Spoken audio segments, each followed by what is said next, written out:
Barbarian Horde. Today we continue to examine specialist wizards and Dungeons and Dragons. Now you know your main man loves the specialty wizards. I don't like the mage, the wizard, the magic user, whatever you want to call it. I'm trying to get my specialty on. I'm trying to be specialized and individualized in my arcane dealings. As well should you. Check out my video, Non-Fancy and Magic, Dungeons and Dragons. That's going to give you a great idea on how you can, quite frankly, bring a better version of a specialist into your game without all the headaches and hang-ups of fancy and style magic. Get your spontaneous cast on, sanctioned by your main man. Now, the Abjurer, right off the bat, I don't like the name Abjurer or Abjuration. What you're really looking at, to give you an idea, is your prototypical white wizard, your white witch, protective, defensive, these sort of things. One big problem it has is the wizard cleric divide in D&D. Abjurers conceptually should be all about healing magic. That is their joint. That's what they are.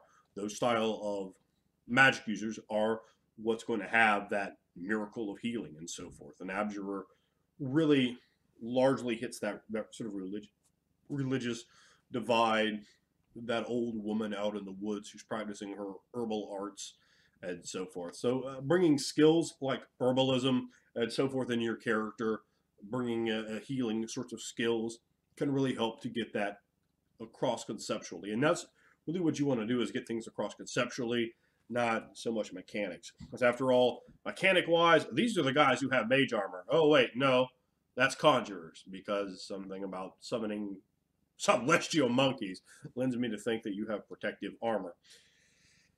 Yeah. So, for some reason, they don't have mage armor, although the person who wrote the Abjurer Champion class, prestige class, sure didn't know that, because mage armor is definitely a part of that class, as if it was the all-time #1 abjuration spell. It doesn't even get abjuration crossover. I've always let people take that as an abjuration spell. It's an abjuration spell. The people who put this D&D book together don't seem to realize that, but it definitely would fall under that preview, not under the same thing as summoning monkeys. So, you want to give them that spell, the mage armor. And for me, again, we're talking about adding little bits and pieces. I see them largely having a lot of armor class bonus, sort of being able to, almost like Spider-Man. Like you see some of the Spider where everything slows down as Spider-Man sees it coming. I see an Abjurer or an Abjurer having that sort of thing, you know. Oh, and so they're getting those armor bonuses there. Maybe you give them something like the natural armor class a monk gets, but you give it to them as a bonus per of time. Maybe you make it really hard to sneak attack them or backstab them, or whatever your edition has. Give them like if you're in AD&D, a detect backstab like you'd have for a barbarian, or you can bring, you could even bring that same exact mechanic into 3.5 Pathfinder or even 4 or 5e. You just still roll the dice and go, oh, look, you couldn't sneak attack him that time. He got around it, or to say that, they can't be flanked or whatever, because they sort of have this intuitive knowledge, this enlightened spatial command of existence. Particularly the higher they get, the more such things should be abundant to them in their knowledge. So I think that those are good things to give the Abjurer. And you bring across this calm demeanor, this enlightened aspect to the class. Quite honestly, I think they work far better utilizing wisdom as a casting stat than they would as intelligence. Again, one of the other big problems with the 8 specialists, they're so absurdly generic. And then they design all these other classes, like fighter wizards and special types of necromancers, because realize your necromancer here is too generic. They go, oh, you need a dread necromancer instead.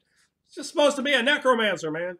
That's what it should have been from the beginning. So you have to dress these things up, make them pop, make them cool, give them a bit more funk, because they're not supposed to be that similar. They're dissimilar. Magic itself shouldn't be scientific law. It's weird. It's mutated. It's bizarre. It's magic. So that's how it should come across.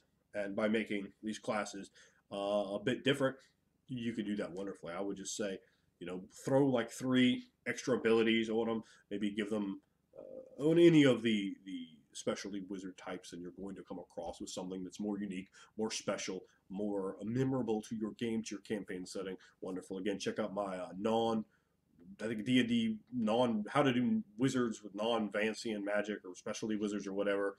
It'll give you a lot of good tips on how to start getting that ball rolling and making your wizards just quite honestly better, standing out more interestingly, and just gutting that horrible mechanic out of the game.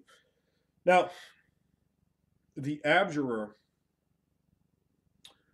to me, would always seem, again, like I say, wisdom. It seems like someone that's going to be wise. It's going to be informed. It's going to have heart wisdom. It's going to have those sort of things on their side instead of being this bookish intellectual.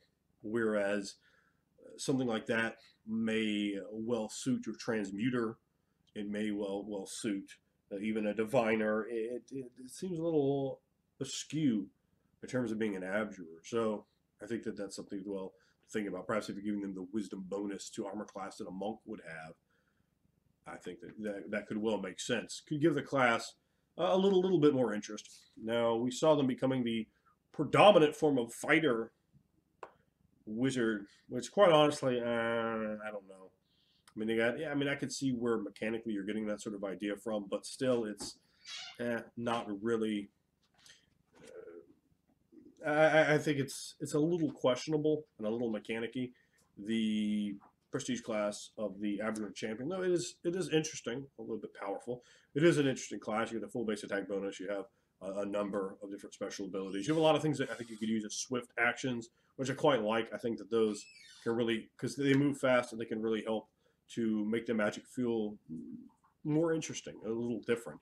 So while I see some bits of problem there, I do overall quite rather like that, to be quite honest. So I think the Abjurer is a class a lot of people haven't played. If you're playing Abjurer, let me know in the comments below. Let me know what you thought of them. Let me know what you think of them. And go and give me the rating on the class. You know, 1 to 8, of 1 being the Necromancer, or excuse me, the best, with 8 being the Conjurer, I mean the worst. So let me know where they fall to you, what you like, how do you feel about them in the comments below.